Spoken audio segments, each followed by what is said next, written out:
Wimbledon 2025.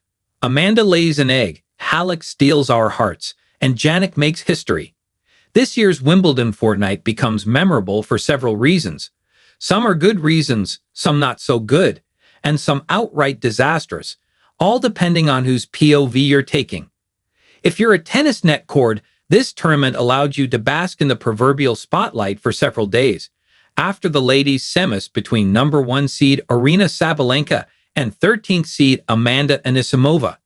Sabalenka took umbrage when one of Anisimova's groundstrokes became a lucky net cord point, and Anisimova made no gesture of apology and pumped her fists instead.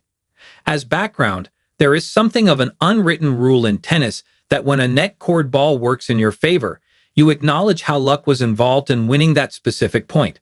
A raising of the racket, or a shouted sorry or mouthed apology, is often used to signify this stroke of luck.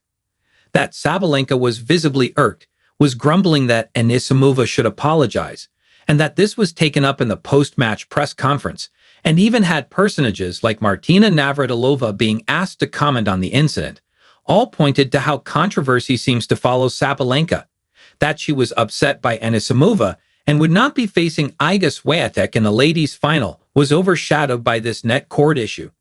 As for Anisimova, the American's wonderful performance in the semi had pushed her into her first-ever slam final. There, she was to face a 5-time slam winner, but one who had never won on grass. While Iga has 4 French Open crowns and 1 Australian, it was actually something of a surprise to see her get so far in this slam. Her last significant win was at Roland Garros, French Open, in 2024. Practically none of the sports writers had even predicted her for this tournament, despite her being seeded no. 8. But rise to the occasion Swiatek did, and if ever someone dominated a Wimbledon final and completely dismantled her opponent, one will reference this 2025 ladies' final, as Iga destroyed Amanda 6-0, 6-0. One would have to go before the Open era to 1911 to find a Wimbledon final that also went 6-0, 6-0, with Dorothea Chambers lording it over Dora Boothby. Steffi Graf beat Natasha Zvereva by that score in the 1988 French Open. It was such a shellacking that, in the awarding ceremony graced by Catherine, Princess of Wales, Catherine had a longer conversation with Amanda than with the polished champion Iga. While Amanda would not disclose all that passed between the two, she did offer up how it was about holding her head high to have reached this far, and not to let the on-court debacle define her.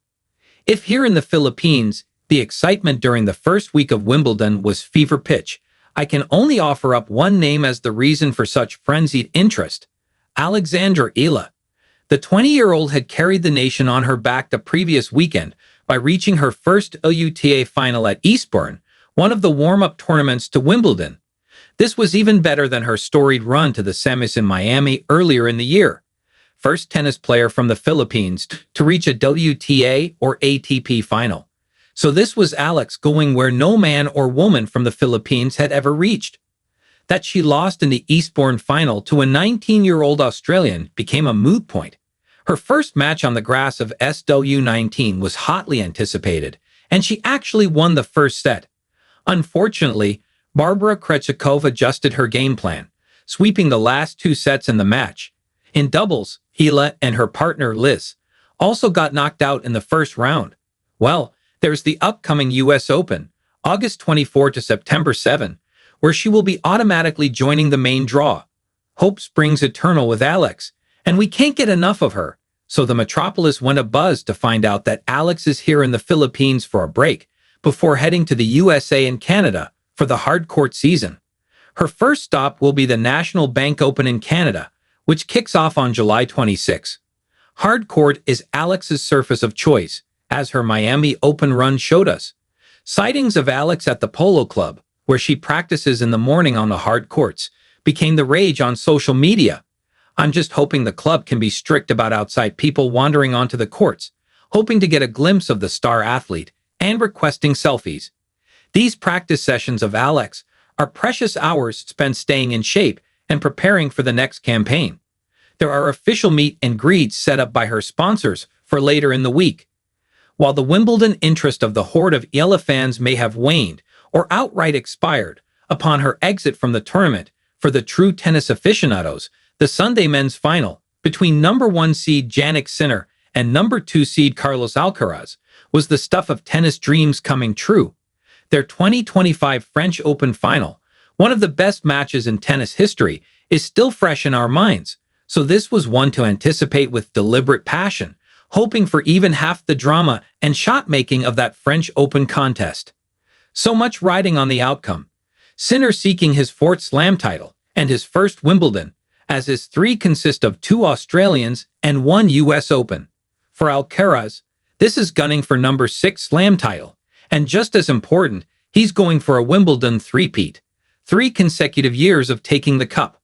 Only 4 other players have achieved that in the Open era: Bjorn Borg, Pete Sampras, Roger Federer, and Novak Djokovic. For Carlos, that's some company to join at the age of 22. Plus, he's been 5 for 5 in Slam finals. The rivalry between Sinner and Alcaraz is the shot in the arm that tennis drastically needed after Federer and Nadal retired. The era of the big 3, Federer, Nadal, and Djokovic, was very unique. Over the last 8 years or so, we've had several next-gen players touted as the new messiahs, but Medvedev, Zverev, Berrettini, and Tsitsipas never reached their full potential.